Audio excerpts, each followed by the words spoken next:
아이에게 당장 어떤 일을 시키거나 그만두게 하는 것이 목적이라면 위협하고 벌 주고 큰 소리로 다그치는 등 권력을 이용하는 방법이 때로는 효과가 있을 수 있습니다.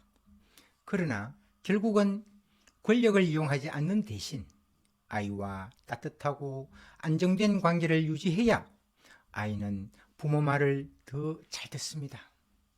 아들 친구들한테 가끔 부모님과의 관계를 물어보면 하나같이 하는 말이 아버지가 마음에 안 든다거나 너무 엄하다거나 말이 안 통한다는 이유로 서먹서먹해서 집에 가는 게 썩 마음에 내키지 않는다고 합니다. 그런데 부모 말을 들어보면 또 다릅니다. 품 안에 있을 때 자식이지 애써 키워봤자 아무 소용없다는 말이 주를 이룹니다.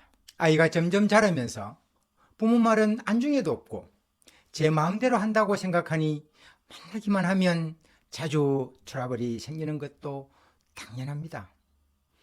자식에게는 부모 없다고 이렇게 몇 차례 신랑이 하다가 대체로 부모가 한풀 꺾이거나 양보할 수밖에 없는 것이 요즘 부자지간의 다툼 양상이지요. 한 권위 있는 연구에서 세심하게 잘 받아주며 협력적인 부모와 아이에게 자신의 생각을 주입하고 자신의 기준에 맞추며 아이를 마음대로 통제할 권한이 있다고 생각하는 부모의 차이를 알아본 결과 통제가 적었던 부모의 아이가 훨씬 더 말을 잘 들었다고 합니다. 통제를 기초한 교육은 어른이 방을 나가고 나서 아이의 행동을 보면 분명히 알 수 있습니다.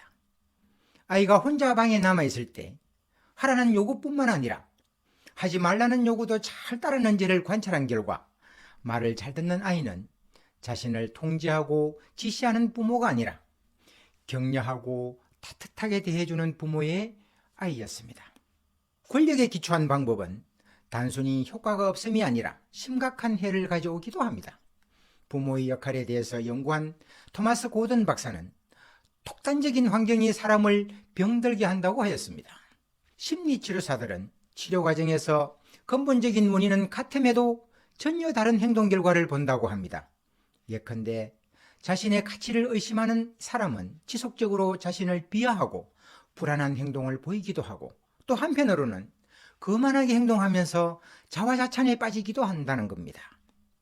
낮은 자존감을 감추려고 과장되게 행동하는 거지요. 이렇게 명백히 다른 두 행동의 근본적인 원인은 같은 겁니다. 직장에서 상사의 말을 잘 듣는 직원을 예스맨이라고 합니다. 그러면 예스 어린이는 어떨까요? 통제하는 부모 밑에 자란 아이는 조용하고 얌전하며 반항하지 않는 경향이 있다는 연구 결과가 있긴 하지만 이 아이들은 잘 어울리지 못하고 호기심과 독창성이 부족하다는 것을 밝혔습니다. 권위주의적인 통제가 순종을 이끌 수는 있지만 그 대가로 개인의 자유를 빼앗아간다는 결론을 내렸습니다.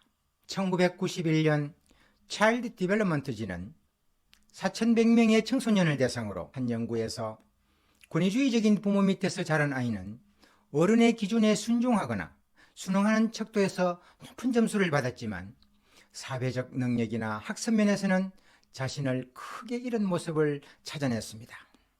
과도한 통제는 과도한 순종을 낳기도 하고 한편으로는 모든 일에 반항하는 아이로 만들기도 합니다. 이런 아이는 자신의 삶을 말하고자 하는 욕구가 억눌려 자율성을 회복하는 유일한 방법으로 저항을 택합니다. 반항이 항상 나쁘다는 건 아닙니다. 2, 3세의 유아나 10대 초반인 심리적 이유기에 흔히 나타나는 반항은 지극히 건강한 행동으로 봐야 합니다.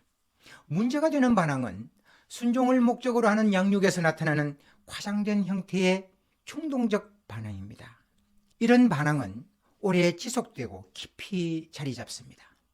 작가 낸시 시말린의 말에 귀 기울여 볼까요? 우리는 이겨도 진 것이다. 아이를 힘이나 위협, 처벌로 순종하게 하면 아이는 무력감을 느낀다.